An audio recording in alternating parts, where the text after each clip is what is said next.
Hey guys, welcome back.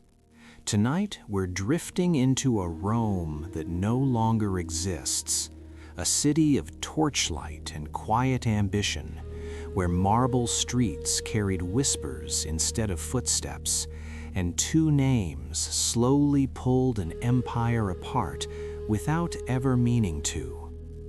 Tonight, we'll follow the long, fading echoes of Julius Caesar and Pompey the Great, once allies, once friends, and finally, the quiet forces behind a Roman civil war that changed the world forever. This is not a story of shouting crowds or clashing swords.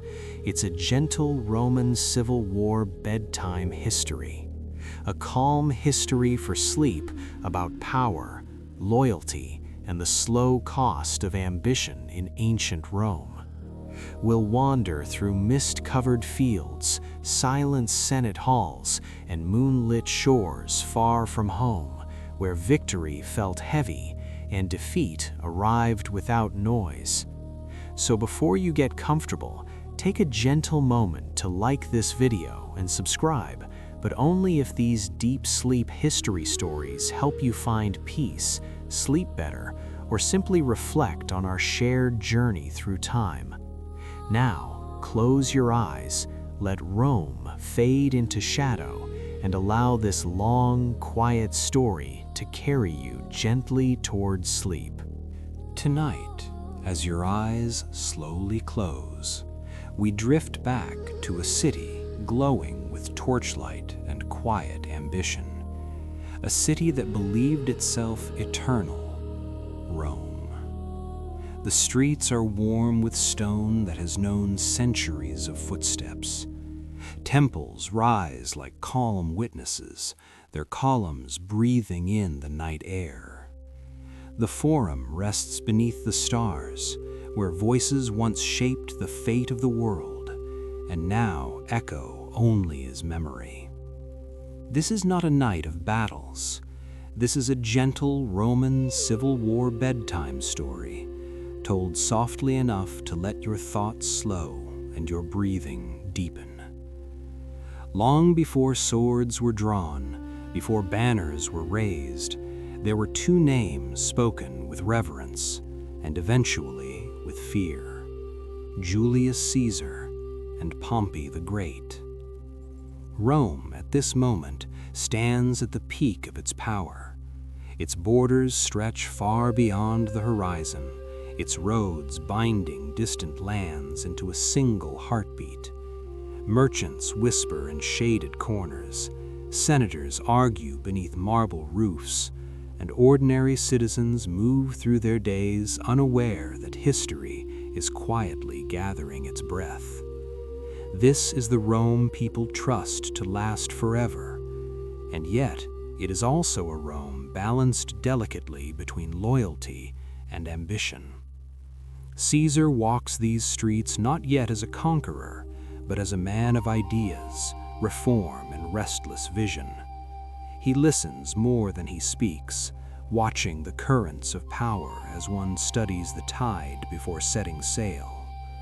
Pompey, older, celebrated, already crowned with glory, carries the title Magnus, the Great, not as a boast, but as a reflection of victories won across the known world. Where Caesar inspires hope, Pompey commands respect. Where Caesar imagines a future, Pompey protects the present. For a time, these two men are not enemies. They are bound by shared interests, shared victories, and the fragile glue of Roman politics. The Republic believes it can contain them both, balance them both, use them both. But Rome has always misunderstood its greatest sons. Power, once tasted, does not fade quietly. It waits, it grows, and slowly, almost tenderly, it begins to ask for more. This calm history for sleep about Caesar and Pompey is not the story of hatred, but of divergence, of paths that begin side by side and end facing one another across a widening silence. The city does not hear the crack forming beneath its foundations. It continues to sleep, confident in tradition, law, and the illusion of control. As night deepens over Rome, torchlight flickers along stone walls that have seen kings fall and republics rise. Caesar dreams not of destruction, but of renewal. Pompey dreams not of dominance, but of preservation. Both believe they serve Rome, and that belief, more than anger or ambition, is what makes the coming conflict inevitable. This is not yet war. It is the stillness before choice, the gentle pause before momentum turns irreversible. And as you rest here with this ancient Rome documentary for sleep, remember, history often changes not with noise, but with quiet decisions, made long before the world is ready to listen. As Rome continues to sleep beneath its marble roofs, the city believes balance is still possible. In the Senate, voices rise and fall like distant waves, never imagining how fragile their harmony truly is. This is a calm history for sleep about Caesar and Pompey, not yet enemies, not yet rivals, but men slowly drifting apart without realizing it. The Republic depends on an arrangement so delicate it cannot endure time. 3 powers share the stage, each watching the other, each pretending restraint will last forever. But Rome has never been a place where ambition learns patience. Julius Caesar returns from distant provinces with stories of loyalty earned and lands transformed. His soldiers speak his name with warmth rather than fear. They follow him not because they must, but because they believe. In Rome, this kind of devotion unsettles the old order. Power here has always flowed through tradition, lineage, and quiet agreements made behind stone walls. Caesar brings something new, the idea that Rome could belong to more than a few families. He does not shout this vision, he allows it to spread gently, like a thought planted in fertile ground. Pompey the Great watches this shift with a calm that hides uncertainty. Once, he stood alone at the summit of Roman glory. Victories defined him, triumphs confirmed his place. The people loved him, the Senate trusted him, and the Republic leaned on his stability. But time has a way of softening certainty. As Caesar's influence grows, Pompey senses the ground beneath him change, not violently, not suddenly, but enough to make even the greatest general pause. He does not envy Caesar, he fears what unchecked momentum might do to Rome itself. For a while, compromise seems possible. Titles are exchanged, honors are granted, alliances are reinforced through marriage and ceremony. Rome believes these rituals can tame the future, but beneath the surface, trust erodes quietly. Caesar's successes demand recognition that tradition resists. Pompey's authority relies on a past that no longer feels secure. Neither man intends harm, neither seeks civil war, and yet both stand at the center of forces larger than themselves: public expectation, political survival, and the unspoken rule that power must always justify its existence. This gentle Roman Civil War bedtime story rests in this uneasy stillness. No armies march, no swords clash. Instead, letters are written, votes are counted, and glances linger just a moment too long. Rome's leaders speak of law while preparing for uncertainty. Each decision feels reasonable on its own. Together, they begin to form a path with no easy return. The Republic has survived many storms, but it has never faced a moment where its greatest defenders no longer agree on what it needs most.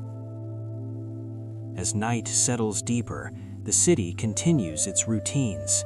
Lamps are extinguished, footsteps fade.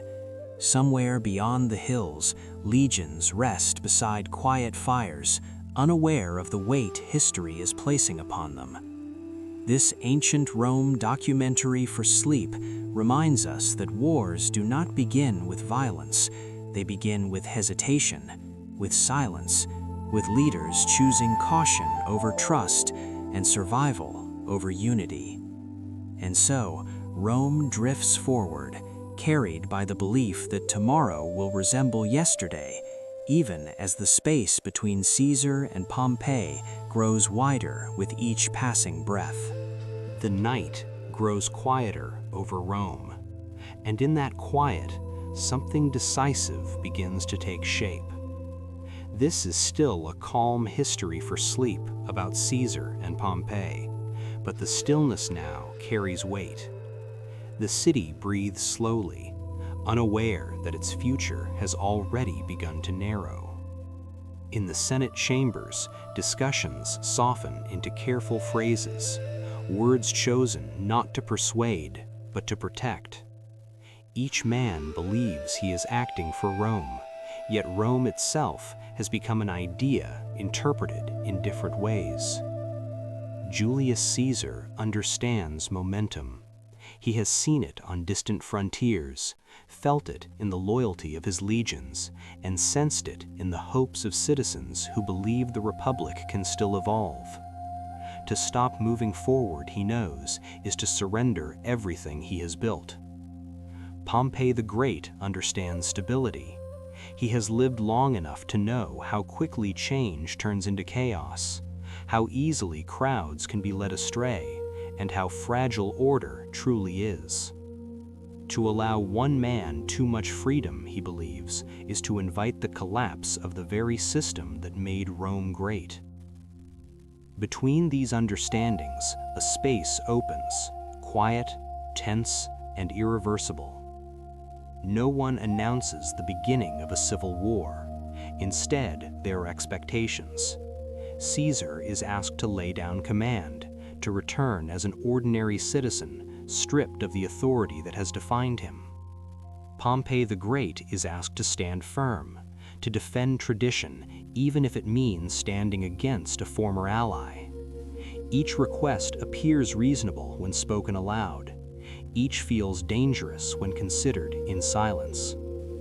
The Republic frames these demands as law, but law in Rome has always relied on mutual trust. That trust is now thinning, stretched by fear of what might come next. This gentle Roman Civil War bedtime story rests in the moment where silence speaks louder than argument, and hesitation becomes its own answer. Beyond the city, rivers flow steadily, indifferent to politics. Roads remain open. Stars keep their ancient paths, and yet history leans forward. Caesar knows that returning without protection would mean humiliation, perhaps destruction. Pompey the Great knows that allowing defiance would mean precedent, and precedent would unravel control. Neither man seeks to be remembered as the one who broke Rome. Both fear being remembered as the one who failed it. This ancient Rome documentary for sleep reminds us that the most powerful forces are often emotional. Pride, fear, responsibility, moving beneath rational thought like slow currents beneath calm water. As dawn approaches, Rome still sleeps.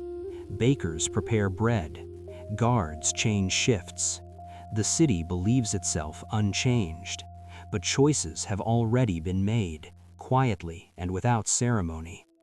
The war that will change Rome does not begin with marching armies, but with acceptance of inevitability. When trust no longer holds, action follows. And as you rest with this sleep story drawn from ancient history, allow your mind to drift with the understanding that even the greatest turning points arrive softly. No thunder announces them. No voice declares them final. They simply happen, carried forward by people convinced they have no other path. And with that realization, Rome steps gently and unknowingly into a future it will never escape. Before they became opposing pillars of Rome, before their names divided the Republic, they were simply boys growing up beneath very different roofs. This gentle biography of Julius Caesar and Pompey the Great begins not with ambition, but with quiet rooms, oil lamps, and the sounds of a city that never fully slept. Rome in their youth was powerful, yet uneasy, a place where lineage mattered, but safety was never guaranteed. The streets carried rumors as easily as footsteps, and every household learned to listen carefully to the changing winds of power. For Caesar, childhood unfolded inside a noble family whose name carried ancient prestige but little protection. The Julii traced their lineage to the gods themselves, yet in practice they lived with uncertainty, aware that favor in Rome could vanish overnight. Caesar learned early that words mattered, alliances shifted, and survival often depended on knowing when to remain silent. At night, beneath flickering lamplight, Caesar absorbed the tension of a household shaped by politics. Conversations were careful, doors closed softly, even the air seemed alert. When Sulla rose to power, Rome became dangerous for those connected to the old order. Caesar, still young, found himself marked not for what he had done, but for who he was connected to. Forced into hiding, stripped of security, he learned a lesson that would never leave him, that power could be cruel, unpredictable, and deeply personal. This was not a childhood of drills or discipline, but of observation, memory, and restraint. Rome taught Caesar to read people before he trusted them, and to imagine a future beyond fear. Pompey's childhood unfolded differently. His home echoed with the rhythm of military life, steady and structured. His father's reputation brought not whispers of danger, but confidence. Pompey grew up surrounded by soldiers, banners, and stories of campaigns that shaped the Republic's borders. He learned discipline not as a burden, but as a foundation. The sound of marching boots, the routine of command, and the certainty of hierarchy formed his earliest understanding of Rome. Where Caesar learned adaptability, Pompey learned order. Where Caesar watched politics fracture families, Pompey saw victory strengthen identity. His world made sense. Rome rewarded loyalty, courage, and success on the battlefield. These early environments shaped more than character. They shaped instinct. Caesar learned to navigate chaos, to survive uncertainty, and to see opportunity where others saw threat. Pompey learned to uphold structure, to trust systems that had worked before, and to believe that stability preserved greatness. Neither path was chosen consciously. They were absorbed slowly, through nights spent listening to adult voices, through mornings shaped by expectation. This Roman history for sleep reminds us that destiny often grows quietly, long before it is recognized. As boys, they never met. They never shared a room, a teacher, or a dream. And yet Rome was already preparing them for a shared fate. The city gave Caesar a hunger for reform and resilience, and Pompey a respect for tradition and command. No one watching them then could have guessed that these two lives, shaped in silence, would one day pull the Republic itself toward the edge. This bedtime history does not rush to war. It lingers where meaning begins, in childhood, where Rome planted the seeds of conflict without knowing it. As the boys grew older, Rome itself seemed to lean closer, as if listening to the direction their lives might take. This gentle biography of Julius Caesar and Pompey the Great moves now from childhood into youth, where lessons become choices and instincts begin to harden into identity. For Caesar, adolescence carried the memory of danger. The shadow of Sulla did not fade quickly. Even when the immediate threat passed, the awareness remained that power could turn suddenly, that law could be bent by force, and that survival required adaptability. Caesar's education reflected this reality. He studied rhetoric not as ornament but as defense. Words became shields, persuasion a form of protection. He learned how voices could sway crowds, how ideas could outlast weapons. Rome was teaching him that influence, once earned, could move faster and quieter than armies. Pompey's youth, by contrast, unfolded with clarity. There was little ambiguity in his world. He entered military life early, not as an outsider proving himself, but as someone expected to belong. Discipline came naturally, reinforced by routine and reward. The campfires of the legions replaced the lamplight of childhood. Orders were given and obeyed. Loyalty was visible, measurable, dependable. Where Caesar learned to read uncertainty, Pompey learned to command certainty. Success followed quickly. Victories arrived early. Rome rewarded him with recognition that felt earned and stable. This reinforced a belief that the system worked, that Rome, when defended properly, would always support those who upheld it. As young men, their paths never crossed, yet they began to shape the same future from opposite ends. Caesar entered public life cautiously, navigating alliances, learning patience, understanding that progress required subtlety. He saw the Republic as something living, capable of growth, but also fragile if left unchanged. Pompey moved decisively, trusting strength and clarity. He saw the Republic as something to be protected, preserved, and defended against disruption. These were not opposing philosophies yet, only different responses to the same city. Rome offered many ways to serve it, and for a time it seemed large enough to contain them both. This Roman history for sleep lingers in that period of possibility, before rivalry took shape. The city watched two young men rise, each admired for different reasons. Caesar was clever, resilient, persuasive. Pompey was bold, disciplined, victorious. The Senate believed these traits could complement one another. Citizens spoke both names with pride. There was no sense of collision, only momentum. And yet, beneath the calm surface, Rome was teaching them different lessons about control and trust. Caesar learned that fear could be transformed into loyalty if guided wisely. Pompey learned that order, once established, must be defended firmly or it would dissolve. At night, Rome glowed softly under oil lamps and moonlight. Streets echoed with distant footsteps.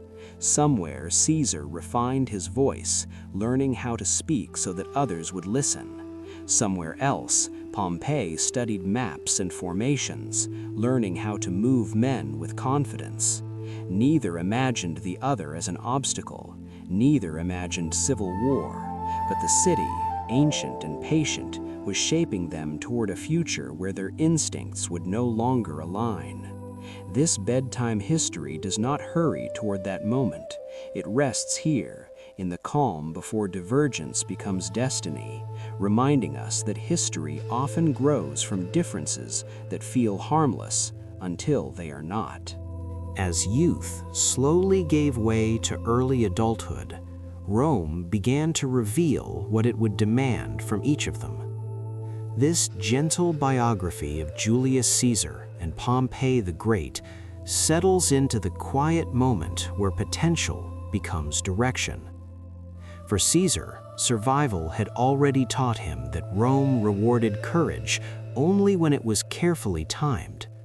He moved forward without haste, choosing progress through patience rather than force. Each step into public life was measured.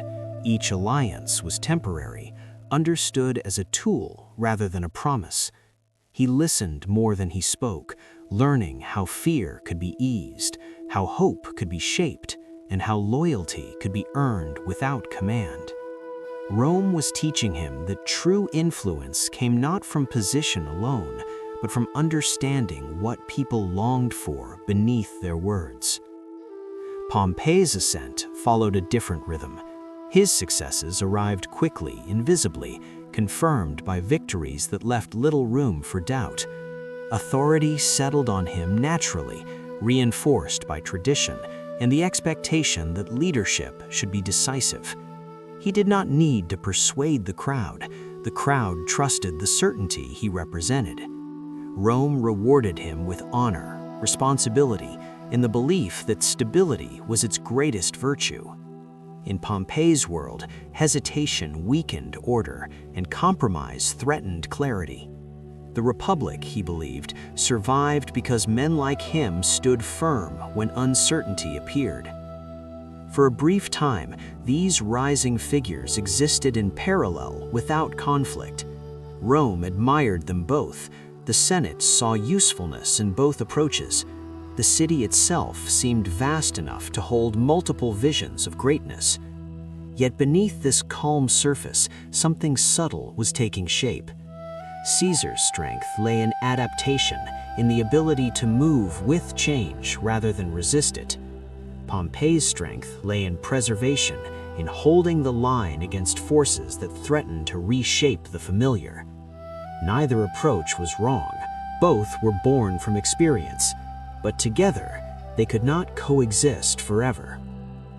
This Roman history for sleep pauses in that fragile balance when futures still appear open. Caesar looked toward reform not as rebellion, but as necessity.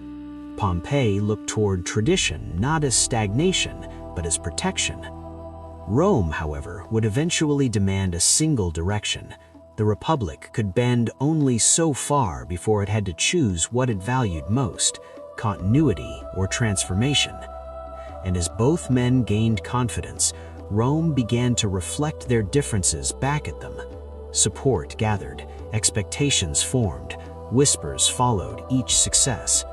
Without realizing it, each man was becoming the embodiment of a choice Rome would soon be forced to make.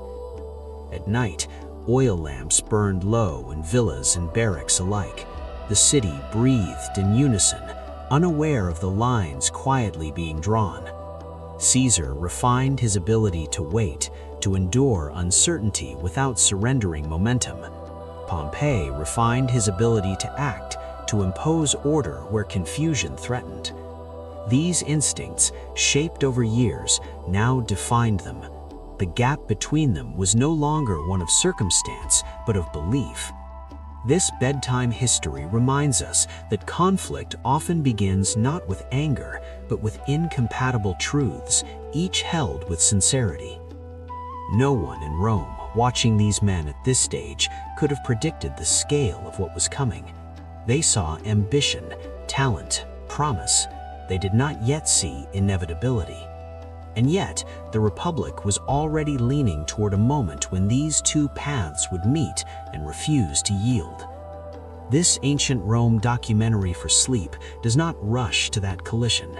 It allows the silence to linger, the tension to remain unspoken, and the listener to rest in the knowledge that history's greatest upheavals often begin with quiet certainty rather than loud defiance. And so, as Caesar and Pompey step fully into adulthood, Rome prepares, unknowingly, for a future shaped by two men who could never again walk the same road. Time passes, and the young men of Rome step quietly onto distant battlefields. This calm Roman documentary for sleep begins not with clashing steel, but with the soft routines of army life. Tents settling in the evening breeze, fires breathing low beneath open skies, and maps spread carefully across wooden tables. For the first time, the ambitions shaped in Rome find space to move. Pompey the Great travels east, where the world feels wider and older, where kingdoms rise from dust and fall back into it. Campaign after campaign unfolds with a rhythm that suits him. His commands are clear, his victories arrive swiftly. Soldiers trust him because he knows exactly what he wants from them and exactly how to protect them in return.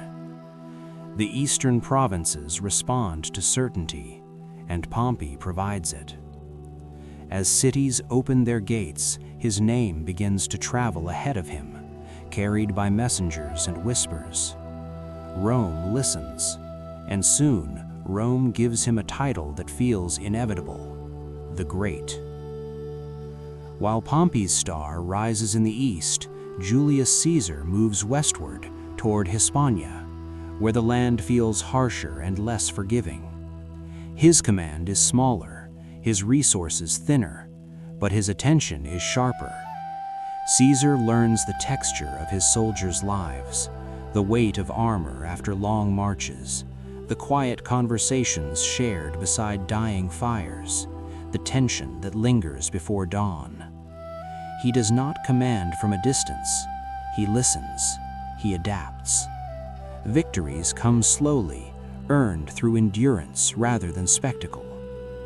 Rome hears fewer triumphal announcements from Hispania, but the soldiers remember everything. They remember a leader who noticed them, who endured hardship beside them, and who treated loyalty as something cultivated, not demanded. This relaxing history documentary does not rush through battles. It lingers where meaning grows, in the evenings after marching, when helmets are set aside and stories replace orders. In Pompey's camps, order prevails. Fires are evenly spaced, watch rotations are precise, confidence flows downward from command. In Caesar's camps, flexibility rules. Lines shift, plans adjust.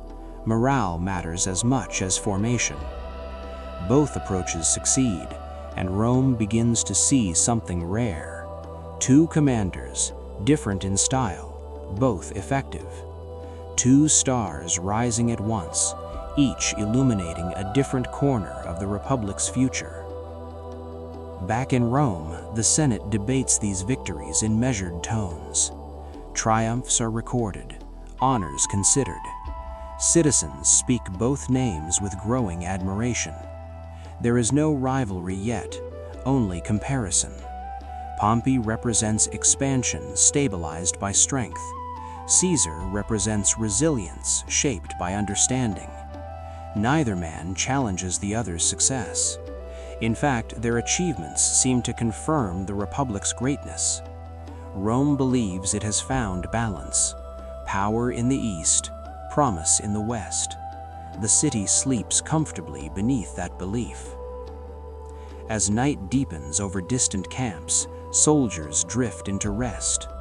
Fires dim, maps are rolled away. Somewhere, Pompey reviews plans, already confident of tomorrow. Somewhere else, Caesar considers possibilities not yet visible. This is the quiet heart of their first successes, not noise, not glory, but preparation. This ancient Rome documentary for sleep reminds us that greatness often begins far from the spotlight, under open skies, where decisions are made softly and consequences wait patiently. And as these two stars continue to rise in parallel, Rome remains unaware that one day it will be forced to choose which light to follow. As seasons change, the rhythm of the legions settles into something almost peaceful. This calm Roman general documentary for sleep lingers not on the clash of armies, but on the nights between victories, when the meaning of command reveals itself most clearly. In the east, Pompey the Great presides over camps that feel like small cities. Streets of tents align with practiced precision. Supply lines flow smoothly. Orders travel cleanly from voice to voice. Soldiers sleep with confidence, knowing tomorrow will resemble today, and that stability is not an accident, but a discipline. Pompey walks among his men with assurance born of success. He does not need to speak often. His presence alone confirms order. Victories have taught his army to expect triumph, and expectation itself becomes a form of strength. Far to the west, Julius Caesar leads camps that breathe differently. Here, the night feels closer, more intimate. Fires are shared, conversations linger. Caesar listens as much as he directs, absorbing the quiet worries of men far from home. His strategies are shaped not only by terrain and numbers, but by morale, by understanding when to press forward and when to pause. Success arrives through adaptation. When plans fail, new ones are born without blame. Soldiers learn that resilience matters more than perfection. Over time, trust deepens, not because Caesar demands it, but because he earns it. This relaxing history documentary invites us to rest within these contrasting worlds. Pompey's legions embody Rome's confidence, the belief that power, once organized, can be applied cleanly and decisively. Caesar's legions embody Rome's endurance, the understanding that survival often depends on flexibility and shared hardship. Both armies march under the same banners, swear loyalty to the same republic, and yet they carry different philosophies into every engagement. Rome begins to notice. Reports arrive. Senators compare outcomes. Citizens listen closely to the tone of messengers returning from distant fronts. At night in Rome, oil lamps flicker as letters are read aloud. Triumphs are celebrated. Maps are studied. Pompey's victories in the east appear grand and final, reshaping regions with clarity and speed. Caesar's gains in the west appear quieter, incremental, but persistent. One expands Rome's reach, the other deepens its roots. For a time, this dual success reassures the Republic. It suggests that Rome can be many things at once, bold and patient, commanding and compassionate. The city takes comfort in this idea, believing that balance is proof of strength. Yet beneath the calm, subtle comparisons take hold. Pompey is admired as Rome's shield, the general who brings order to distant chaos. Caesar is admired as Rome's voice, the leader who understands men as deeply as maps. Praise accumulates around both names, and praise, even when sincere, begins to separate as much as it unites.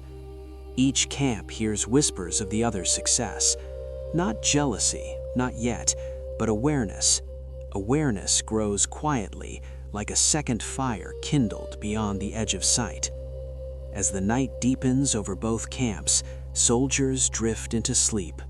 Helmets rest beside bedrolls. Fires soften to embers. Somewhere, Pompey studies a map, already convinced of the path ahead. Somewhere else, Caesar considers alternatives, sensing that tomorrow may ask different questions.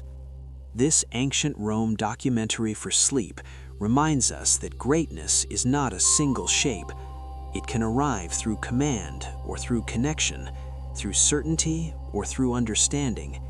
And as these two ways of winning continue side by side, Rome listens, measures, and slowly begins to wonder whether both lights can shine forever without casting shadows.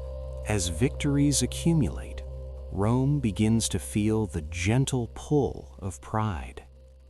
This calm Roman general documentary for sleep drifts into a moment where success no longer feels surprising, but expected.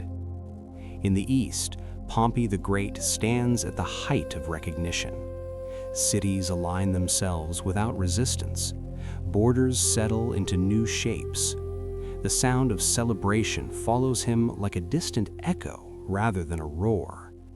His triumphs feel complete, almost finished, as if the world itself has agreed to his authority. Soldiers move with confidence that comes from repetition, and command becomes ritual. Order is not enforced, it is assumed. Pompey's presence reassures allies and stills opponents.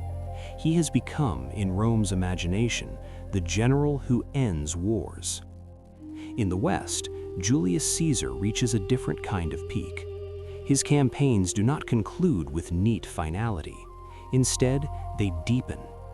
Territory becomes familiar rather than conquered. Roads are repaired. Garrisons settle in. His soldiers feel the land change beneath their feet as seasons pass. Caesar's authority grows not from spectacle, but from continuity. Men trust him because he remains with them, sharing the long stretches between moments of victory. He learns every face, every strength, every weakness. His glory does not announce itself loudly. It hums, steady and persistent, carried home by veterans who speak of him with quiet conviction. This relaxing history documentary allows us to rest inside this rare balance. Rome celebrates both men without realizing how unusual the moment is. Two commanders, each at the height of success, each embodying a different promise. Pompey offers closure, the assurance that Rome's power can resolve uncertainty and then rest. Caesar offers momentum, the belief that Rome can continue evolving without losing itself. The Senate honors both. Statues rise, triumphs are remembered. The city feels safe, believing that greatness has multiplied rather than divided. At night, Rome glows beneath moonlight and oil lamps. Conversations drift through atriums and taverns alike. Citizens debate which victories matter more, often without choosing sides. The comparisons remain gentle, almost playful. Pompey is admired for what he finishes. Caesar is admired for what he begins. Both are praised as sons of the Republic. Both seem necessary. And for a time, Rome convinces itself that admiration can remain shared without consequence. But beneath the calm surface, attention begins to concentrate. Praise sharpens focus. Success attracts expectation. Pompey senses that his role has become symbolic, a pillar meant to hold the past in place. Caesar senses that his role is becoming anticipatory, a force meant to shape what comes next. Neither man resists these perceptions. They accept them quietly, shaped by years of habit and belief. Rome, ancient and patient, watches this without judgment. It has seen many great men rise. It knows that balance rarely lasts. In distant camps, soldiers sleep deeply after long days. Fires burn low. Maps are folded away. Pompey's men rest with the comfort of completion, believing their greatest trials lie behind them. Caesar's men rest with readiness, aware that tomorrow may demand something new. This ancient Rome documentary for sleep reminds us that peaks are not always loud. Sometimes they are marked by stillness, by the sense that everything has aligned perfectly, even as the future gathers quietly just beyond sight. As this chapter closes, two stars shine at their brightest, side by side. Rome looks up and feels fortunate. It does not yet understand that brightness can blind as easily as it can guide.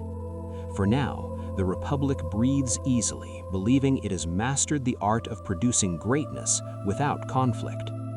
And as you drift further into rest with this bedtime history, allow the calm of this moment to settle, knowing that history's most delicate pauses often come just before change begins to stir.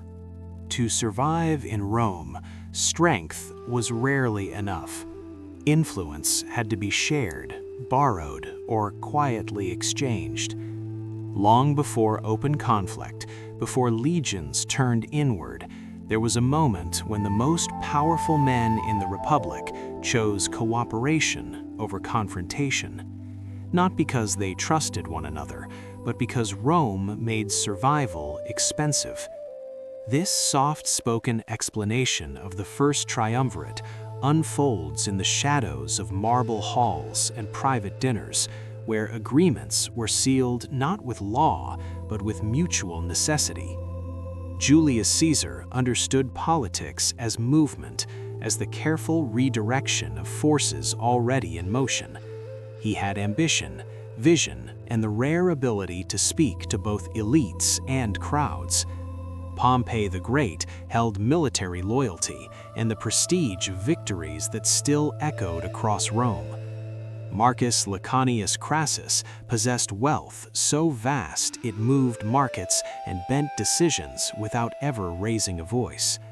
Separately, each man was powerful. Together, they became unavoidable. Rome did not see this alliance announced in the Forum. There were no banners, no formal decrees. It formed quietly, through understanding rather than declaration. Caesar needed support to advance reforms and secure commands. Pompey needed political backing to settle his veterans and legitimize his eastern settlements. Crassus needed protection for his interests and influence over policy that money alone could not guarantee. Their needs aligned just enough to form a bond, but not enough to create trust. This gentle Roman politics story is not about friendship, it is about balance, the kind that holds only while every hand grips tightly. In private villas, over shared meals and measured conversation, they shaped an arrangement that would later be named the First Triumvirate. The word suggests structure, but in truth it was fluid and personal. It relied on promises remembered rather than written, on favors exchanged rather than recorded. Caesar's talent lay in holding these threads together, speaking differently to each man while keeping the pattern intact. He reassured Pompey with respect, acknowledging his authority without challenging it. He engaged Crassus with opportunity, recognizing that wealth sought growth as surely as power sought security. Rome continued its routines, unaware that its political gravity had quietly shifted. To soften the alliance further, a human bond was introduced, not strategic on parchment, but intimate in life. Julia's daughter, Julia, married Pompey. The union carried no speeches of dominance, only the quiet symbolism of family. In Rome, blood ties mattered. Julia became a living bridge between two towering figures, her presence easing suspicion and calming ambition. When she entered Pompey's household, politics followed her gently, wrapped in domestic ritual. Dinners felt warmer, conversations slowed, the sharp edges of rivalry dulled, if only slightly. This period felt peaceful, even hopeful. The Republic functioned, laws passed, commands were granted, veterans were settled, markets moved steadily. To many Romans, it seemed that cooperation among the powerful had finally replaced instability. Yet beneath the calm surface, the alliance required constant maintenance. Each success altered the balance, each concession raised questions. The triumvirate did not remove rivalry, it postponed it. And postponement in Rome was often mistaken for resolution. As nights fell over the city, oil lamps lit atriums where decisions lingered in the air long after voices faded.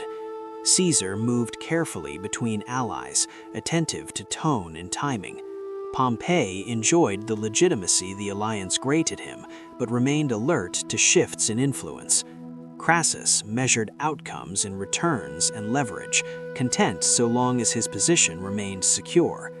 This calm history for sleep about Roman politics reminds us that the most dangerous moments are often the quietest, when tension is managed rather than resolved, when peace exists not because conflict is impossible, but because it is inconvenient.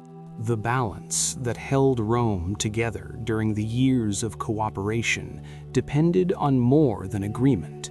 It depended on rhythm. In this soft-spoken explanation of the first triumvirate, rhythm mattered as much as power. Marcus Licinius Crassus moved through the city like a steady current of gold, unseen but always felt. His wealth funded campaigns, soothed resistance, and opened doors that even victory could not unlock. While Pompey the Great stood as the public face of order and Julius Caesar navigated the living maze of politics, Crassus worked quietly, ensuring that interests aligned and opposition softened. For a time, this triad felt complete. Each man filled a role the others lacked, and Rome benefited from the illusion of harmony. Laws advanced without stalemate. Appointments flowed. The Republic seemed to breathe easier, convinced that power shared was power stabilized. Yet wealth, like water, reshapes the ground beneath it, and Crassus's influence began to tilt the balance in ways few noticed at first. His expectations grew alongside his investments. He wanted not only security, but recognition equal to the others. In a city that measured greatness by triumph and command, money alone felt invisible, and invisibility bred restlessness. Pompey, accustomed to honor earned through victory, grew less attentive to Crassus's quiet contributions. Caesar, sensitive to shifts in allegiance, sensed the strain and adjusted, offering reassurance without committing too deeply. The alliance held, but its tone changed. Conversations lengthened, assurances required repetition, trust needed constant renewal. Meanwhile, the human bond meant to soften rivalry continued to work its subtle magic. Julia, gentle and respected, moved between households with ease, her presence transforming political obligation into familial courtesy. Dinners felt warmer when she was there. Pompey listened more patiently. Caesar spoke more openly. Rome saw only domestic tranquility, unaware that it was witnessing diplomacy at its most delicate. This gentle Roman politics story unfolds in moments like these, where peace is not declared but practiced night after night through small gestures and careful silences. Still, the pressures of ambition did not pause. Caesar's successes drew popular support that unsettled traditional hierarchies. Pompey's prestige demanded affirmation through continued authority. Crassus, seeking parity, began to look outward toward opportunities that promised the recognition he felt denied at home. None of these impulses were hostile on their own. Together, they created a subtle drift, like stars slowly changing position in the night sky. Rome adapted without alarm. Markets adjusted. Senators recalculated. The alliance remained intact because it had to, not because it felt effortless. This calm history for sleep about Roman politics invites us to rest within that fragile calm, to feel how peace can exist even as its foundations quietly thin, sustained by habit, necessity, and the shared understanding that open conflict would cost everyone more than compromise ever could. Rome did not notice the moment when the fragile handshake began to loosen, because nothing broke all at once. In this soft-spoken explanation of the first triumvirate, the change arrives the way night does, slowly, almost kindly, until the light is gone. Marcus Licinius Crassus felt the imbalance most sharply because wealth senses kinship before power admits it. His gold continued to flow, yet the returns felt thinner, the gratitude quieter. In Senate conversations, his name carried less weight than Pompey's victories or Caesar's rising popularity. Rome admired action more than provision, and Crassus understood that admiration was the currency he lacked. Seeking to restore symmetry, he turned his gaze beyond Italy, toward campaigns that promised not profit alone, but glory. The alliance adjusted around this shift without protest, because adjustment had become habit. Pompey the Great, secure in prestige, felt little urgency to redefine his place. His authority was recognized, his veterans settled, his name spoken with confidence.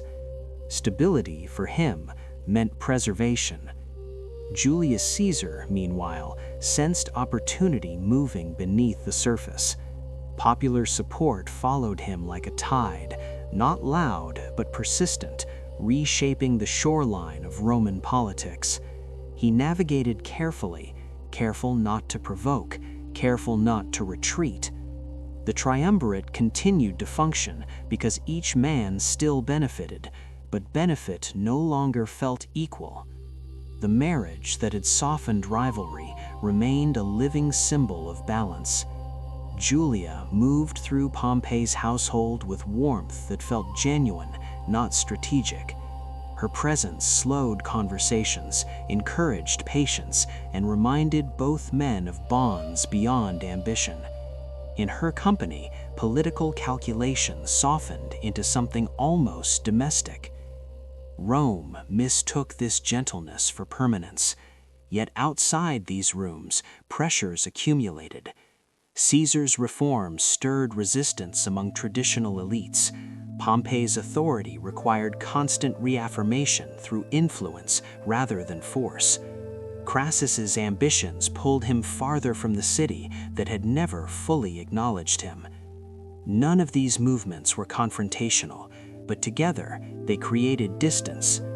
The triumvirate was no longer three pillars supporting one roof. It was three paths crossing only when necessary. In taverns and atriums, Romans spoke of peace as if it were settled, unaware that peace was being maintained through effort rather than trust. This gentle Roman politics story rests in that uneasy calm, where cooperation survives not because harmony exists, but because conflict remains inconvenient. Decisions continued to be made, laws continued to pass, and the Republic appeared steady. But steadiness in Rome often masked strain. The alliance had not failed, yet it no longer felt inevitable. It required reminders, reassurances, and silence around subjects best left untouched. In that silence, ambition waited patiently, and Rome, accustomed to living atop quiet tensions, carried on, not knowing that the threads holding its most powerful men together were thinning, one careful night at a time. No alliance in Rome was ever meant to last forever.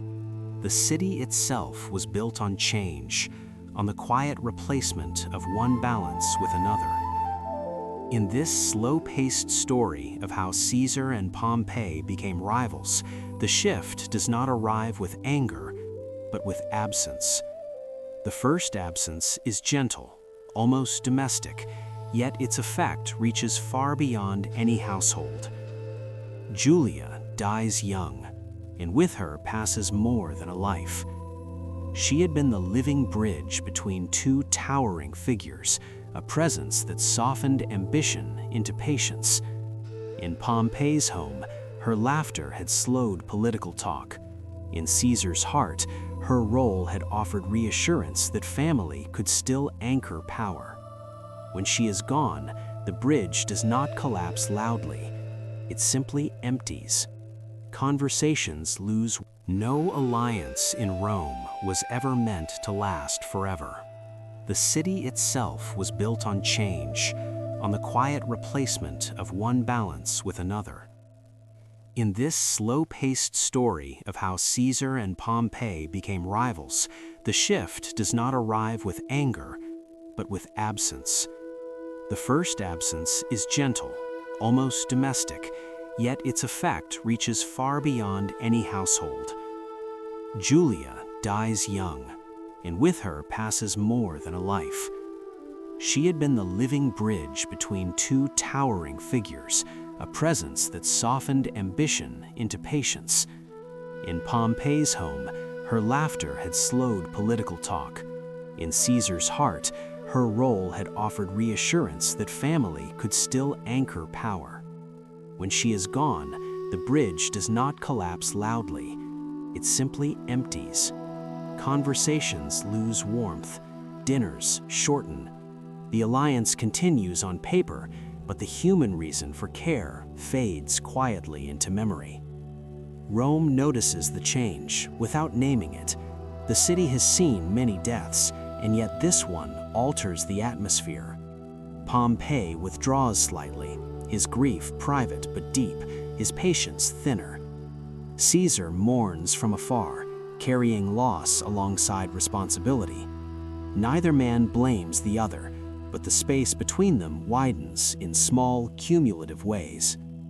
Without Julia, their connection relies solely on advantage and habit. Rome understands advantage, it understands habit, but it also understands how fragile both can be. Soon after, the second absence arrives, louder and more final. Marcus Liccius Crassus dies far from Rome, in the dust and confusion of an Eastern campaign. His gold, once the quiet counterweight between ambition and authority, vanishes from the equation. With him goes the stabilizing force that had absorbed tension without demanding attention. The triumvirate, once held together by three different strengths, now rests on two, and two in Rome rarely remain equal for long. The Senate feels the shift immediately. Without Crassus, there is no buffer, no neutral weight to slow momentum. Attention turns sharply toward Julius Caesar, whose popularity and command in Gaul have grown steadily, quietly reshaping the political landscape. Senators speak of law and precedent, but their concerns are deeper. Fear of a man whose loyalty is personal rather than institutional. Caesar's successes inspired devotion among soldiers and admiration among citizens, and Rome's ruling class has always been wary of both. In candlelit chambers, doubts are voiced in careful tones. Questions repeat themselves. How long can one man hold so much influence and still claim obedience to the Republic? At the same time, Pompey the Great finds himself drawn closer to the guardians of tradition. He does not rush toward them. He is pulled by gravity rather than intention. The Senate offers respect, reassurance, and the promise of stability. Pompey listens. He has always believed in order, in Rome as it was built to function. With Julia gone and Crassus absent, he becomes the symbol of continuity, the figure onto which the old order can lean. This role fits him easily, almost naturally, yet it also binds him to expectations that narrow his choices. Rome settles into a tense calm. Meetings stretch late into the night. Cloaks brush against stone floors as senators arrive and depart without announcement. Words are chosen carefully. No one speaks of civil war. The city does not need the word to feel the pressure. This Roman Civil War story unfolds before any battle, in rooms where oil lamps flicker and decisions weigh more than weapons. Caesar continues his campaigns, far from the city's whispers, while Pompey stands closer to Rome's heart, listening as tradition tightens its grip. The friendship that once existed does not shatter in anger. It thins. It is replaced by roles, expectations, and unspoken obligations. Rome watches this process as it always has, quietly, patiently, believing that power can be redirected without breaking. And for a time, that belief holds, suspended between memory and fear, as the city drifts deeper into a future it is not yet named. Rome had always trusted its laws to absorb tension, to turn ambition into procedure and fear into debate. In this slow-paced story of how Caesar and Pompey became rivals, the law becomes a quiet battleground long before swords appear. Night after night, senators gather beneath dim oil lamps, their voices low, their cloaks brushing the stone as they move through familiar halls. Words like order, tradition, and precedent repeat softly, gaining weight through repetition rather than force. At the center of these conversations stands a single question, rarely spoken plainly. What should be done about Julius Caesar? Far from the city, Caesar's campaigns continue with steady purpose. His soldiers remain loyal not because they are commanded to be, but because they choose to be. They have shared winters, marches, hunger, and victory. Each year away from Rome deepens the bond between general and legion. Reports of his success arrive regularly, carried by messengers who speak not only of territory secured, but of men who would follow their leader anywhere. In Rome, this loyalty troubles those who value institutions above individuals. The Senate begins to frame its concern as legality. Caesar's term must end. His command must be relinquished. He must return to Rome as a private citizen, equal before the law he claims to serve. These demands are not shouted. They are drafted, revised, and debated. The process feels civilized, almost reassuring. Rome believes procedure can still resolve uncertainty. Yet beneath the calm, fear moves steadily. To lay down command would expose Caesar to prosecution by political enemies who have waited patiently for this moment. He understands the risk without needing it explained. To obey the law as it is being interpreted would mean trusting a system that has already shown itself capable of turning suddenly. Loyalty, once personal, is difficult to replace with promises. Meanwhile, Pompey the Great listens from within Rome's walls. Senators speak to him with respect, framing their concerns as shared responsibility. They remind him of his role as defender of stability, as the man who once restored order when the Republic trembled. Pompey hears echoes of his own beliefs in their words. He has always valued structure, continuity, and the authority of law. The request placed before him is settle. Stand with the Senate, and the Republic will stand with you. It is not presented as opposition to Caesar, but as protection of Rome itself. The city slips into a careful rhythm. Meetings conclude without resolution. Messages are sent and returned. Compromises are proposed, adjusted, withdrawn. Each delay tightens the situation rather than easing it. Caesar offers terms meant to preserve dignity on all sides. Pompey weighs them against the expectations now attached to him. Trust thins further, not through betrayal, but through caution. Each man believes he is preventing disaster, even as the space for agreement narrows. This Roman Civil War story unfolds in silence as much as speech. Footsteps echo in corridors long after discussions end. Lamps are extinguished one by one. Outside, Rome sleeps, unaware that its leaders are exhausting every peaceful option while quietly preparing for what comes next. Law, once the bridge between ambition and restraint, begins to feel like a line drawn in stone. And when law hardens, movement becomes difficult. Caesar waits, measuring time not by days, but by signals. Pompey waits, measuring loyalty not by promises, but by alignment. Rome waits, trusting that delay itself is a solution. In that waiting, something irreversible begins to form. Not a decision, not yet, but a realization shared by all involved. The Republic has reached a point where obedience and survival no longer point in the same direction. And in Rome, when law and loyalty diverge, history does not resolve the tension gently. Rome learns the shape of rivalry not through speeches, but through distance. In this slow-paced story of how Caesar and Pompey became rivals, the city feels the change as a thinning of voices, a narrowing of paths. Messengers begin to travel more often, yet say less. Letters are written with careful restraint, their meanings carried between the lines.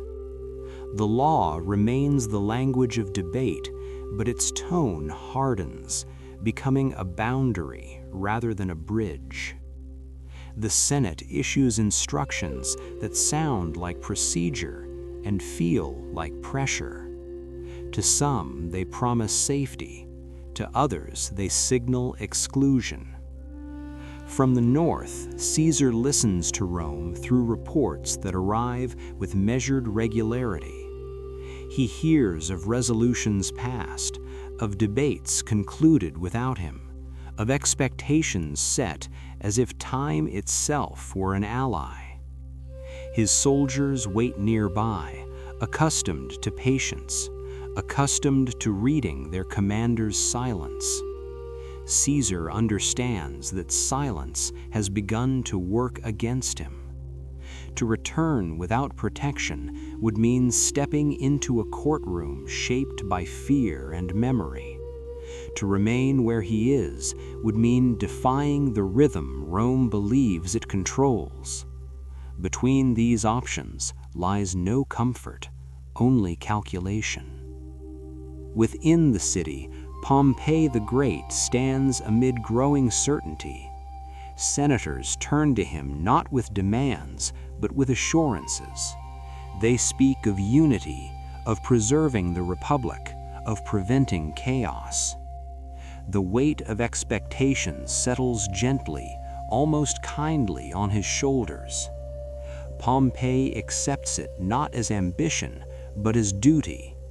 He has spent his life restoring order when Rome faltered. The role feels familiar. Yet familiarity narrows perspective. Each step taken in the name of stability moves him further from the man he once trusted. Rome's nights deepen. Meetings conclude later. Lamps burn longer. Cloaks brush stone as figures pass without greeting. The city senses that decisions are being made elsewhere, in correspondence and counterproposals that never fully meet. Compromise becomes a word spoken less often, not because it is rejected, but because it is no longer believed. This Roman Civil War story unfolds before the first march, before the first shout, in the quiet recognition that two authorities now exist, each legitimate to its followers, each convinced it acts to prevent disaster. Caesar sends messages framed as concessions. He proposes balance, a shared laying down of power, a pause that would preserve dignity on both sides. The replies he receives are courteous and final. Conditions are restated, timelines fixed. The law is invoked again, this time without softness. It is not personal, the Senate insists, it is necessary. Caesar hears necessity as exclusion. Pompey hears necessity as reassurance. Between those interpretations, trust dissolves. In Rome, citizens speak cautiously. They avoid names, choose generalities, lower their voices. The Republic has trained them to read between words. Veterans remember past unrest and hope it will not return. Merchants watch roads and ports, sensing disruption before it arrives. Priests perform rituals with familiar precision, asking the gods for continuity rather than victory. The city prepares without admitting preparation. Far from the forum, Caesar walks among his camps. He listens to the quiet sounds of armor being adjusted, to the steady breathing of men who have followed him through uncertainty before. Loyalty surrounds him, not declared, but present. He knows what Rome fears, a leader whose authority does not depend on permission. Yet he also knows what Rome forgets. Loyalty, once earned, does not dissolve on command. The decision he approaches is not a rejection of the Republic, but a response to being placed beyond it. Pompey, within Rome's walls, prepares in his own way. He speaks of defense, of readiness, of ensuring peace. His confidence steadies those around him. He believes that firmness now will prevent bloodshed later. This belief is sincere. It is also incomplete. Rome has reached a moment where firmness and provocation share the same outline. As days pass, silence becomes the loudest signal. There are no more questions, only positions. Rome stands still, suspended between two interpretations of loyalty. In this calm history for sleep about a Roman civil war, rest within that suspension.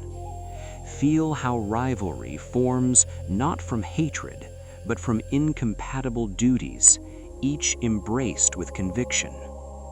When silence hardens into a line, crossing it becomes inevitable, even for those who once shared a table, a family, and a fragile peace.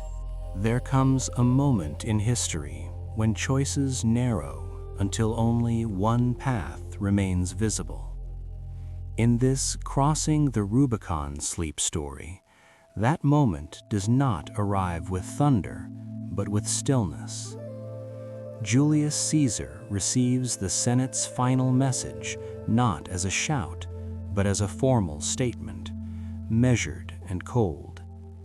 Disband your legions, return to Rome alone, submit to the authority of the Republic as it now defines itself.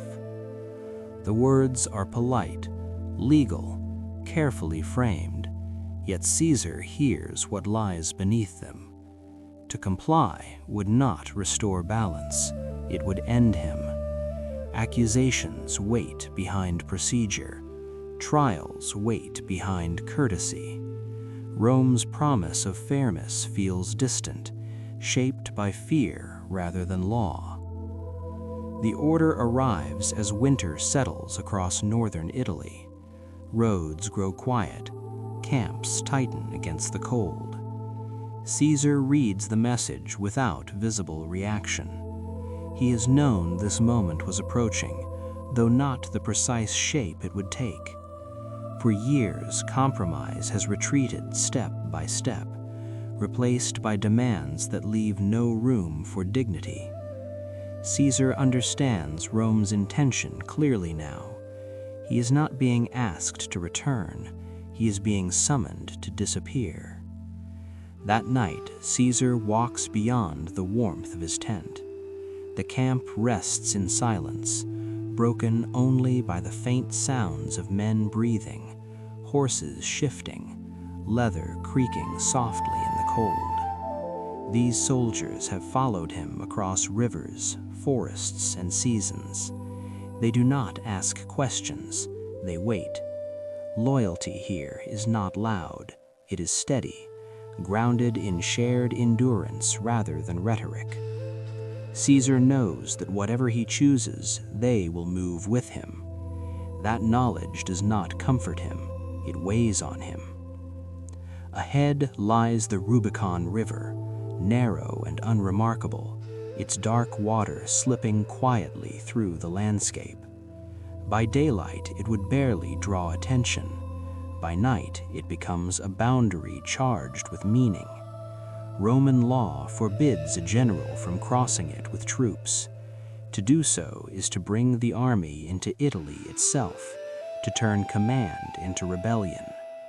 Caesar stands near its bank as wind moves across the surface, breaking reflections into fragments. The river does not rush. It flows patiently, indifferent to the weight history places upon it. Around him, officers wait without pressing. No one speaks of war. No one needs to. The decision before Caesar is not about conquest. It is about survival, identity, and the definition of loyalty. He considers the republic he has served, the laws he has upheld, the reforms he has pursued at personal cost. He considers Rome's fear of him and Pompey's alignment with those who believe stability requires exclusion. Somewhere far south, Pompey the Great stands ready, convinced that firmness will preserve peace. Caesar understands that Pompey does not see himself as an enemy. Neither of them do. That realization makes the night heavier. The phrase attributed to this moment, alea iacta est, is often translated as bravado, yet here it carries no triumph. The die is cast does not mean celebration, it means acceptance. Acceptance that chance, once released, cannot be retrieved. Caesar speaks softly, not to announce a challenge, but to acknowledge reality. The words mark a crossing in thought before any step is taken in water. They are less a declaration than a surrender to consequence. When Caesar finally signals movement, it is quiet. The first soldiers step forward without fanfare. Armor does not clash. Standards do not rise dramatically. The river accepts them without resistance.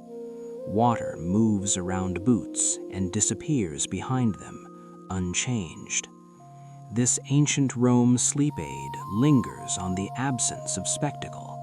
No blood is spilled, no cities burn, only direction changes. As the column advances, the night holds its breath. Rome does not yet know what has happened. Pompey does not yet respond. The world beyond the river remains unaware that its course has shifted. Caesar does not look back, not because he lacks doubt, but because doubt no longer alters the choice. The Rubicon has done its work simply by existing, and with each measured step forward, the space for return fades, not in panic, but in calm inevitability. Morning reaches Rome without urgency. Markets open, doors turn on hinges. The city breathes as it always has, unaware that distance has collapsed overnight. In this crossing the Rubicon sleep story, news does not arrive with horns or banners. It arrives as a whisper carried by riders who avoid spectacle, by letters sealed carefully, by faces that look away too quickly. The message is simple and unsettling. Julius Caesar has crossed the boundary. The law has been stepped over, not trampled, but passed with deliberation. Rome does not panic, it pauses. In the Senate, the air feels heavier. Cloaks brush stone floors as men take their places, speaking softly at first, as if volume might make the fact more real. Some insist the act is symbolic, a posture meant to force negotiation. Others understand symbols as Rome understands them. Once enacted, they reshape reality. The debate circles familiar words: authority, legality, necessity. Yet beneath the language lies something older and simpler, fear of motion that cannot be reversed. Messengers depart again, carrying instructions framed as defense. Garrisons are alerted, roads are watched. The city tells itself that preparation is prudence, not escalation. The difference matters to those who believe they still control outcomes. Outside the chamber, citizens sense the shift before they hear it explained. Shops close earlier, conversations shorten. Eyes linger on the horizon beyond the gates. Rome has lived through uncertainty before. It recognizes the texture of this one. Within the city's walls, Pompey the Great receives the news with composure. He has anticipated the moment, though not the calm with which it arrives. Advisors gather, offering counsel shaped by loyalty and alarm. Pompey listens without interruption. He does not raise his voice. He does not rush. He speaks of readiness and order, of protecting the Republic from confusion. The words settle those around him. He believes them. He believes that firmness now can prevent bloodshed later. The belief steadies his hand, even as it commits him to a path that narrows with every step. Rome responds by doing what it knows best, organizing. Authority consolidates around Pompey as the symbol of stability. Decisions are made to secure the city and reassure allies. No one speaks of Caesar's march as inevitable. The city prefers to believe that distance will slow him, that negotiation might still surface. Yet each message that returns unchanged confirms what Rome hesitates to accept. Caesar is not advancing in anger. He is advancing in certainty.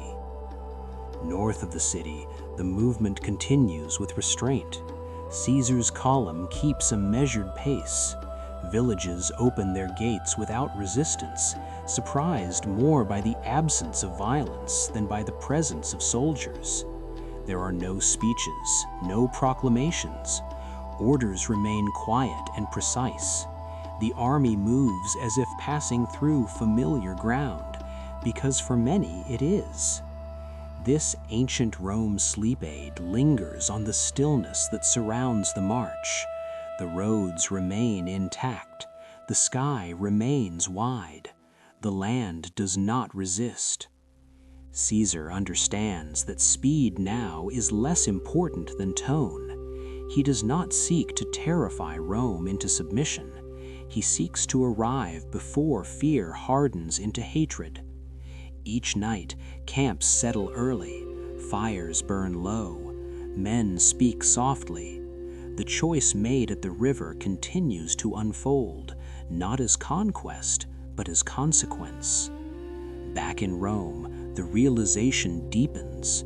The law has not failed, it has reached its limit. Where procedure once promised resolution, it now marks division. Pompey's authority grows clearer as Caesar's presence grows nearer. The city finds itself balanced between two interpretations of loyalty, one rooted in tradition, the other in lived obligation. Neither feels illegitimate to those who hold it. This Roman Civil War story remains quiet because violence has not yet spoken. Instead, Rome listens to itself, to the echo of footsteps in colonnades, to the rustle of scrolls, to the distant rhythm of movement beyond its gates. In that listening, the city begins to understand that the world has already changed, not with the crossing itself, but with the response to it. Distance no longer protects, silence no longer delays. The Rubicon has followed Caesar into Italy, not as water, but as memory. The road south stretches wide and quiet, and the march continues without urgency. In this crossing the Rubicon sleep story, movement does not feel like invasion. It feels like arrival unfolding slowly. Julius Caesar understands that Rome listens more closely to tone than to speed. He advances with restraint, allowing space for news to travel ahead of him, for fear to settle and soften rather than harden. Each town along the way responds not with resistance, but with cautious hospitality. Gates open at dawn. Officials step forward with measured courtesy. Caesar accepts their gestures without display. He confirms protections. He issues orders meant to preserve daily life. The army passes through like a tide that leaves the shore intact. At night, camps form early. Fires are kept low. Voices remain hushed. The soldiers sense the weight of the moment, even as they rest within routine. They sharpen tools, adjust straps, share bread quietly. No one boasts, no one speculates loudly. The discipline here is not imposed, it is shared. Caesar walks among them without ceremony, acknowledging presence with brief nods. He knows that calm must be visible to be believed. Panic would travel faster than any messenger. Behind the march, memory follows. The Rubicon is no longer a place, it is a thought that moves with the column. Each mile traveled transforms the decision from event into condition. Caesar feels this change without naming it. The question of return has already faded. What remains is responsibility toward those who follow him and toward the city he approaches. He frames his intent carefully in messages sent ahead, emphasizing protection, legality, and restraint. The words are chosen to reassure without conceding authority. He understands Rome's fear of disorder and speaks to it in the language it respects. Within Rome, preparations continue under a veil of composure. Pompey the Great organizes defenses with the same calm precision that once guided foreign campaigns. He positions forces not to provoke, but to deter. He speaks of safeguarding institutions, of preventing panic. The city responds to his steadiness. Markets reopen. Rituals continue. Rome clings to normalcy as proof that control remains. Yet beneath the surface, citizens listen for distant sounds, trying to imagine what a civil war would feel like before it announces itself. Pompey believes that clarity will end uncertainty. He believes that by standing firm, he can compel Caesar to pause. This belief shapes every order. It narrows options even as it seeks to preserve them. Advisors suggest negotiations framed by strength. Pompey considers them without haste. He trusts that time favors stability. He has not yet learned that time now favors movement. Between the two leaders, messages cross paths without meeting. Each side hears enough to confirm its expectations and little enough to maintain doubt. Caesar's restraint is read by some as calculation, by others as weakness. Pompey's firmness is read by some as guardianship, by others as provocation. The Republic interprets these signals through the lens it knows best: law, precedent, memory. Yet the situation resists classification. It is neither rebellion nor restoration. It is transition. The march remains quiet because quiet preserves choice. Caesar avoids spectacle not out of fear, but out of understanding. He knows that violence would force Rome to decide quickly, and quick decisions are rarely generous. By moving calmly, he extends the moment where words might still matter. The ancient Rome sleep aid lingers on this restraint, on the patience required to let history breathe.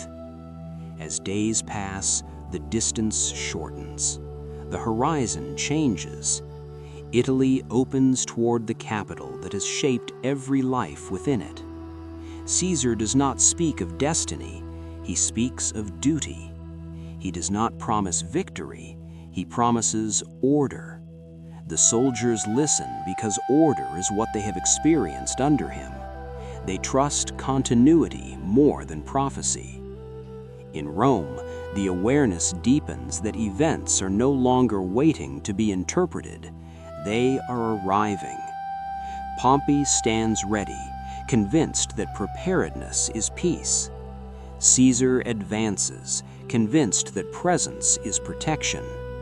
Between these convictions lies the fragile space where the Republic still exists, held together by habit, hope, and the belief that restraint can outpace fear. The march without shouts continues, and with it, the calm inevitability of change that does not announce itself loudly, but arrives all the same. Wide fields stretch beneath a pale, uncertain sky, their edges softened by a thin veil of morning mist. In this gentle retelling of the Battle of Pharsalus, nothing rushes forward. The land waits. Two vast armies face one another at a distance, close enough to sense presence, far enough to preserve silence.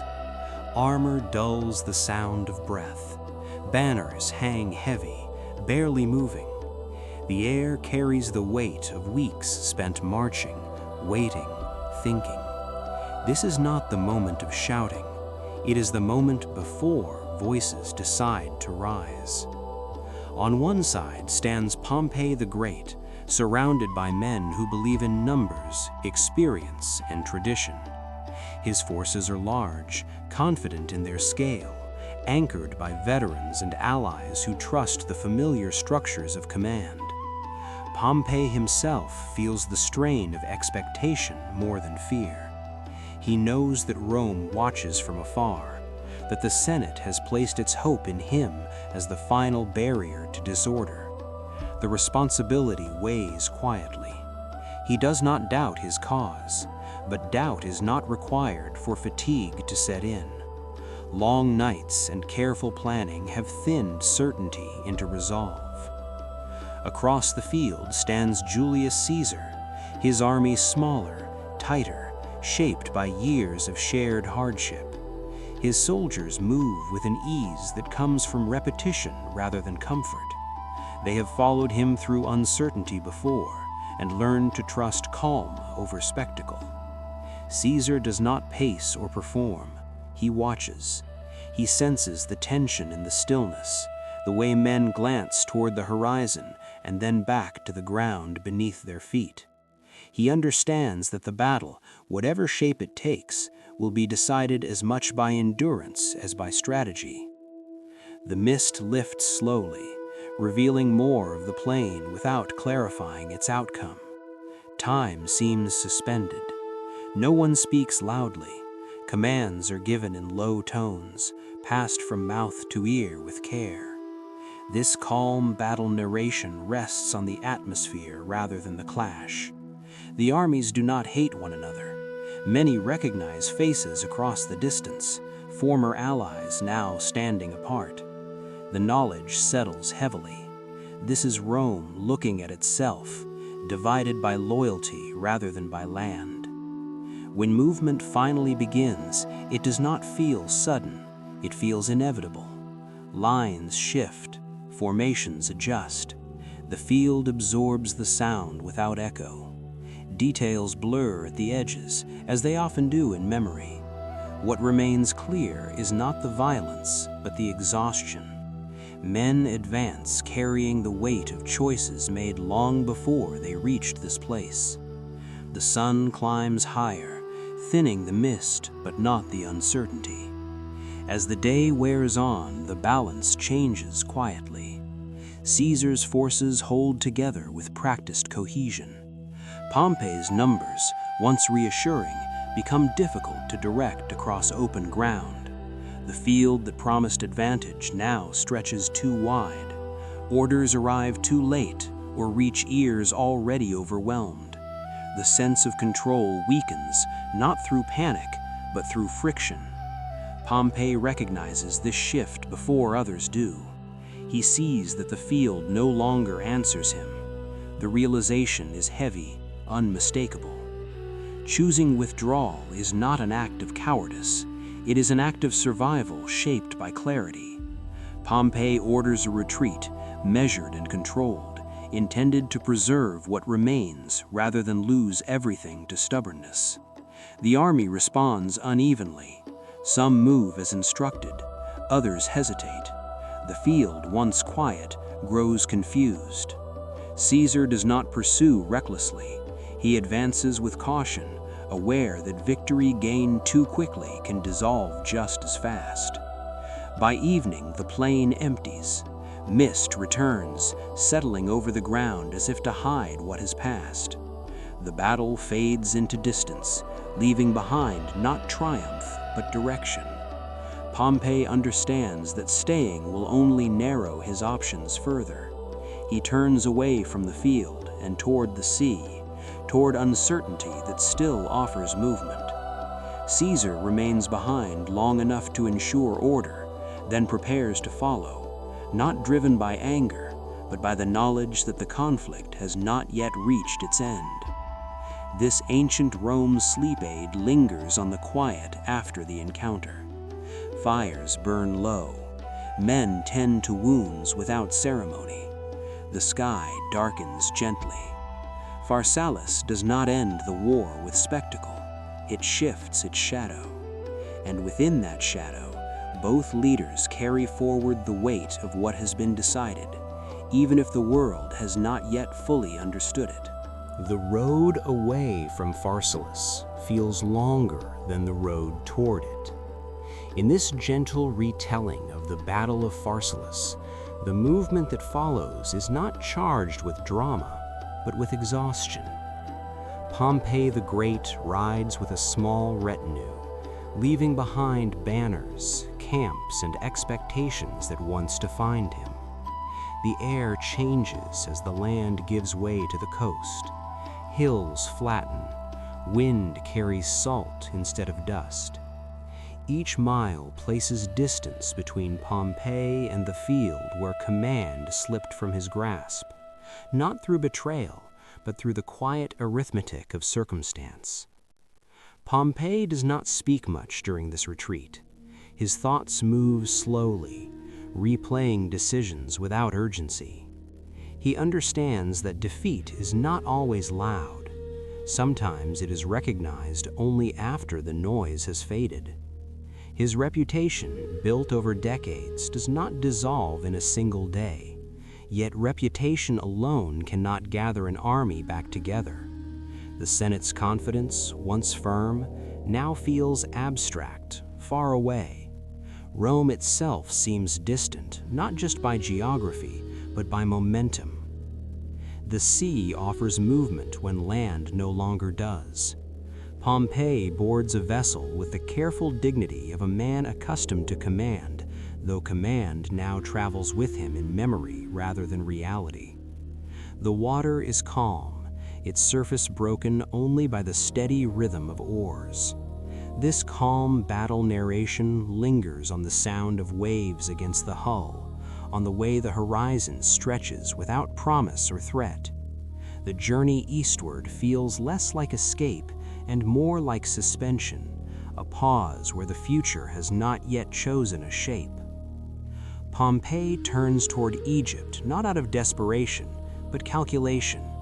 He remembers past alliances, favors exchanged, hospitality once offered. Egypt, rich and complex, stands apart from Rome's immediate grasp. It seems a place where time might slow, where a former general could gather footing. The choice is reasonable. It is also fragile. Pompey knows the world has shifted, and alliances that depend on memory alone are uncertain. Still, movement itself offers purpose, and purpose steadies the mind. Behind him, Julius Caesar advances carefully, not with triumph, but with attention. He understands that pursuit can undo victory if handled carelessly. His army follows the trail left by retreat, encountering towns that speak of Pompeii with respect rather than resentment. Caesar listens. He issues orders that emphasize restraint. There is no celebration. The war has not ended. It has merely changed direction. At sea, Pompey watches the coastline recede. Nights pass quietly. Stars reflect on dark water. He considers how swiftly certainty can thin. Not long ago, he stood as Rome's shield, the embodiment of stability. Now he is a guest in transit, relying on the goodwill of rulers who measure advantage carefully. The thought does not embitter him, it humbles him. Power, he realizes, is most fragile when it believes itself secure. As Egypt draws nearer, the atmosphere aboard the ship changes. Conversations lower further. Hope mixes with caution. Pompey prepares himself for reception, rehearsing words meant to remind hosts of shared interests and mutual benefit. He does not anticipate betrayal. Rome's politics have taught him to expect maneuvering, not treachery. The distinction matters, and it blinds him gently. The shore appears at last, quiet and bright beneath an unfamiliar sky. Egypt feels ancient in a way Rome does not, layered with its own rhythms and priorities. Pompey steps on land believing his name still carries weight, that respect earned cannot vanish overnight. He sends word ahead, announcing his arrival with courtesy rather than demand. The response, when it comes, is polite, restrained, and delayed. This ancient Rome sleep aid remains with the stillness of waiting. Pompey rests near the water, separated from Rome by more than distance. He senses unease but cannot define it. The world has not turned hostile, it has turned indifferent. That realization settles slowly, like dusk along the coast. The general who once commanded continents now waits for permission to be received. Far away, Caesar continues his measured pursuit, unaware of the exact shape Pompey's final steps will take. He knows only that the conflict has narrowed, that history has drawn both men toward a conclusion neither originally sought. Between sea and sand, between memory and uncertainty, Pompey stands at the edge of a future he cannot fully see, carrying with him the quiet weight of a life spent shaping Rome, now shaped by forces beyond it. The shore is calm when the small boat drifts closer. Light rests gently on the water, and the sand waits without memory of what it will soon witness. In this gentle retelling of the Battle of Pharsalus, the ending does not arrive with thunder. It arrives softly, almost unnoticed, shaped by caution, miscalculation, and the quiet weight of fear carried by others. Pompey the Great steps forward believing in courtesy. He has lived his life in rooms where reputation opened doors, where shared history created safety. Even now, he trusts that recognition will protect him, that the name he carries still commands respect. The men who meet him do not raise their voices, they do not rush. Their faces are careful, arranged into expressions meant to reassure. The moment stretches, suspended between expectation and uncertainty. What follows is brief and restrained. There is no spectacle, no struggle carried across the shore. History often remembers violence as noise, but here it is remembered as absence. Pompey's life ends not in battle, but in stillness, far from Rome, far from the fields where he once commanded legions. A man who shaped the Republic for decades disappears quietly, leaving behind questions rather than echoes. The sea remains unchanged. Waves continue their slow rhythm. Fishermen move along the coast unaware of the significance settling into the sand. This calm battle narration rests on the silence that follows, on the way the world continues even as a chapter closes within it. Pompey's death is not an ending for Rome. It is a turning, subtle yet irreversible. When news reaches Julius Caesar, it does not bring satisfaction. He listens without expression, absorbing the weight of what has occurred. Pompey was more than an enemy. He was a reflection of Rome's past, a symbol of order that Caesar himself once supported. The manner of Pompey's end troubles him deeply.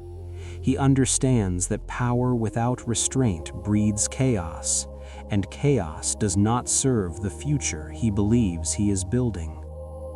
Caesar responds not with celebration, but with mourning. He orders honors. He condemns the act.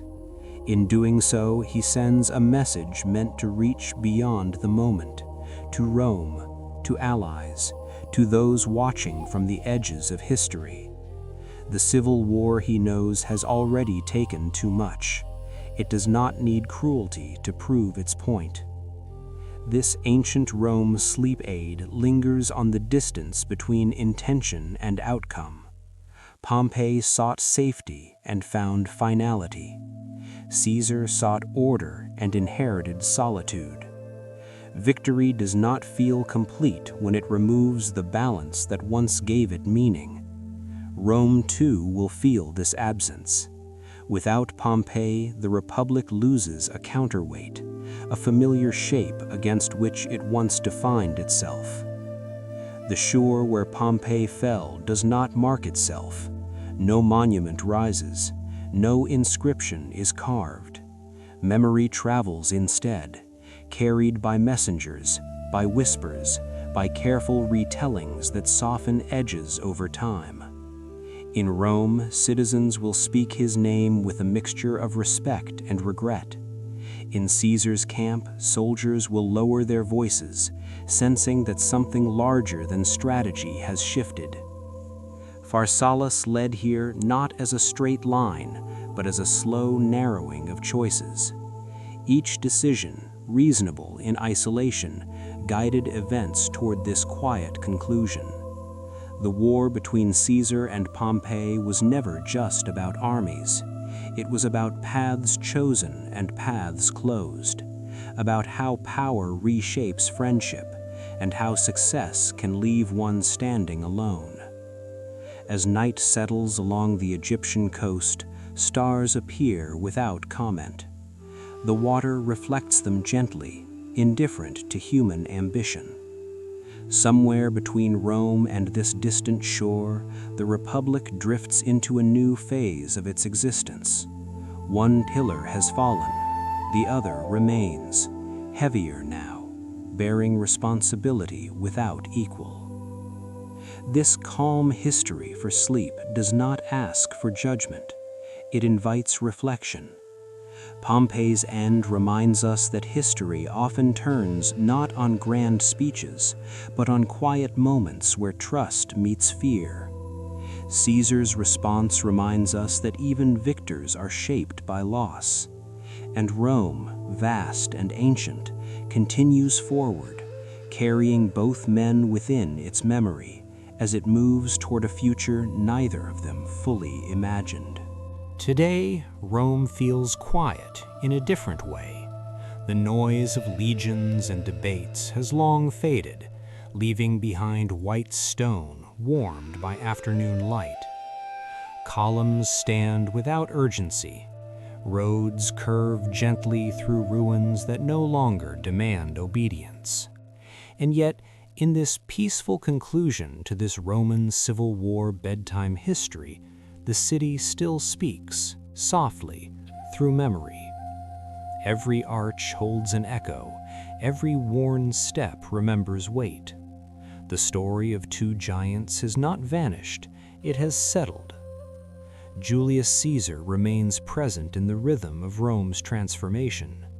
After the war, power gathered around him with remarkable speed, not because he demanded it loudly, but because the Republic no longer knew how to stand without a single center. Caesar reformed calendars so time itself could be shared. He extended citizenship, softened debts, reorganized administration.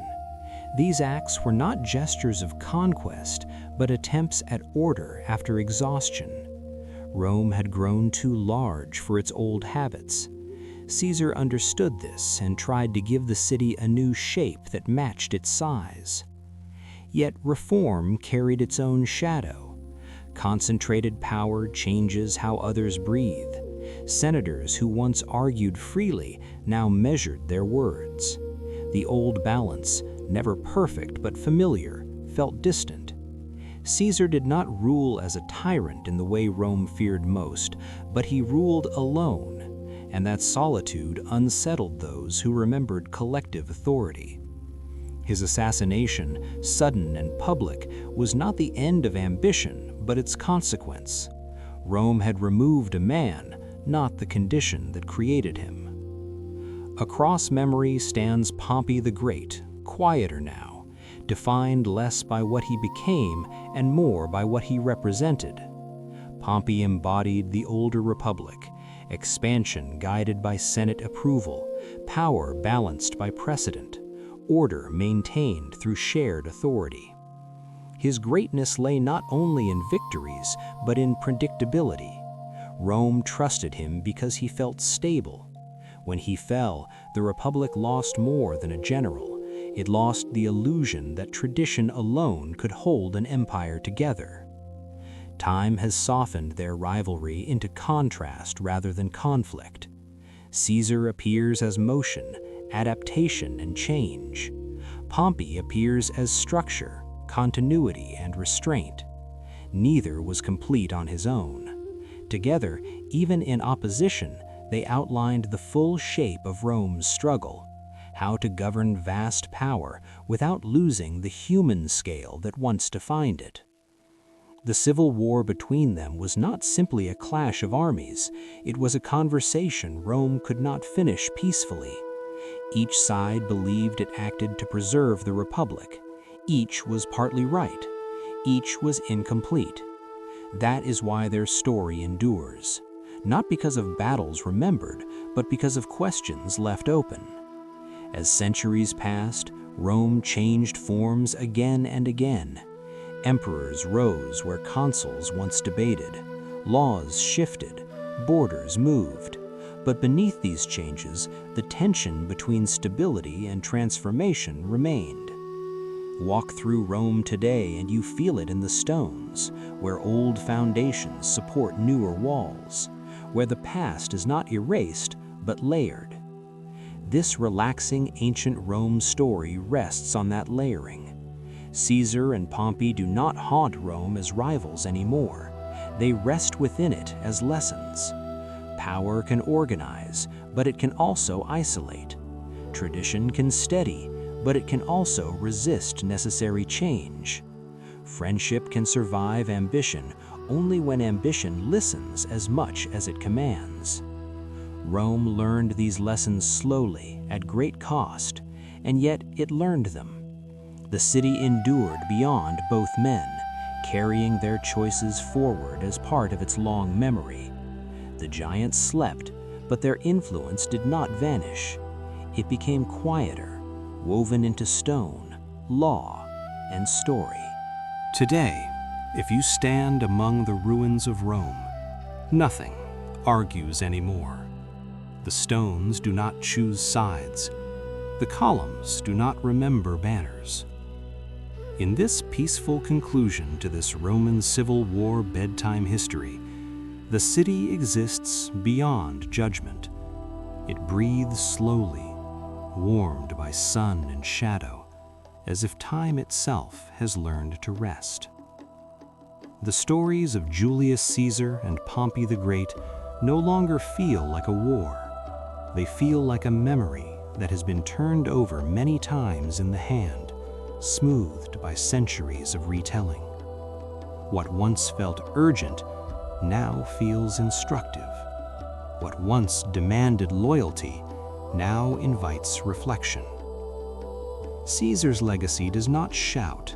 It moves quietly through systems that still shape how societies think about time, law, and belonging. His reforms did not survive intact, yet their intention did. Rome could no longer be governed as a small city ruling a vast world. Caesar sensed this before most others did. He did not solve the problem, but he named it with action. In doing so, he became both necessary and dangerous. History remembers him not as a simple conqueror, but as a signal that the old balance had already passed its limit. Pompey's legacy settles differently. He represents a Rome that believed continuity could outlast expansion, that tradition could absorb change without breaking. His greatness lay in restraint, in the belief that power should remain shared, moderated, and predictable.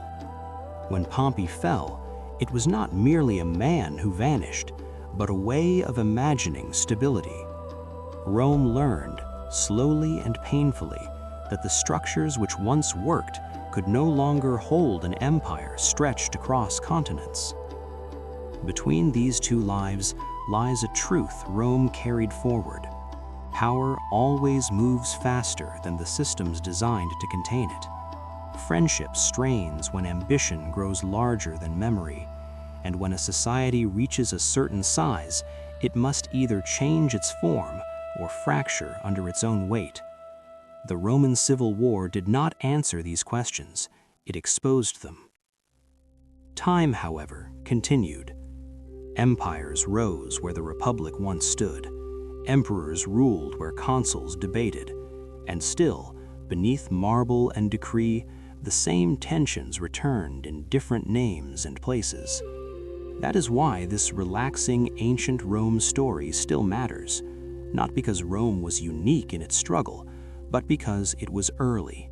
It reached these questions before most of the world knew how to ask them. As centuries passed, Caesar and Pompey drifted further from the sharpness of their final days. They became figures carved into relief, names spoken in classrooms, symbols in books. Their humanity softened, their rivalry quieted. What remained was the sense that history is rarely shaped by villains and heroes alone, but by people trying to preserve order in a world that has outgrown its own rules. Rome today does not mourn them, it carries them. In broken arches, you see ambition without urgency. In long roads, you see movement without command. In open forums, you feel voices that once argued and now rest. The city has learned that endurance does not require perfection, it requires memory. If you are still awake, you may notice how gently the story loosens its grip.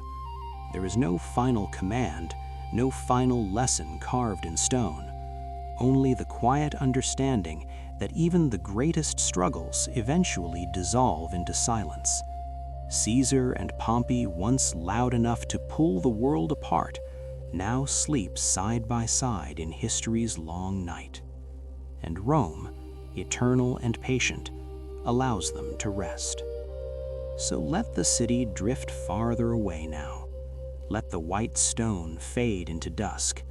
Let the arguments soften into echoes. This deep sleep history does not ask you to remember every name or date. It invites you to release them. The war is over, the stones are cool, the night is wide. And like Rome itself, you may rest, slowly, peacefully, and without needing to choose a side. Sleep well.